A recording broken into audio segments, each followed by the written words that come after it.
We are going to proceed with the examples of Norton theorems. You must remember, in contrast with Norton, we also have Thevenin. But let me recap. Thevenin, we need to identify RTH. And these two will be in series.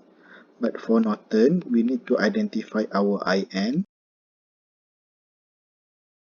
All these two, IN and RN, will be in parallel. Let's proceed with this example. We need to find Norton equivalent circuit for the following. So this is our A, this is our B terminals. So we have 28 volt, 5 ohm, 1 ohm and 4 ohm, as well as 3 ohm over here. We must remember our final target, right? Our aim here is to identify our N equivalent circuit, which means that we need to get our IN equal to what value, our Rn equal to what value, and all these two.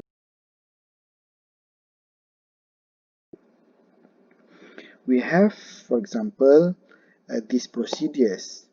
Okay, we need to remove load from its terminal, we need to calculate our Rn, we need to calculate our In, and actually number 4, we need to draw our equivalent circuit.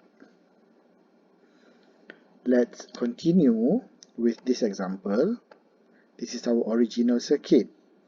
If we proceed with our first step, okay, we need to remove our load. So we already remove 3 ohm. Okay, from step 2, we need to turn off any independent source. Any independent source. For example, in this case, we have 28 volt. So how we turn off this 28 volt? We short circuit our 28 volt. So we have this connection over here. So from here, right, from this terminal A and B, what we can see, 5 ohm and 4 ohm all together in parallel, and later in series with 1 ohm. This is why we can get our Rn equal to 3.22 ohm. Step 3, once we manage to identify our Rn over here, okay, then here we can use either mesh or nodal formula. For example, this is using current divider rules.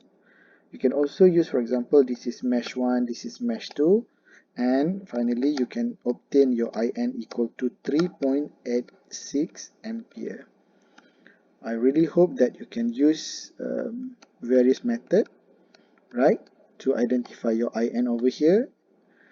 And finally, because we already obtained our IN, we also have our Rn.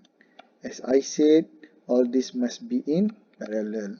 This is why your IN over here, your Rn over here, and you reconnect it with your 3 ohm at A and B terminals.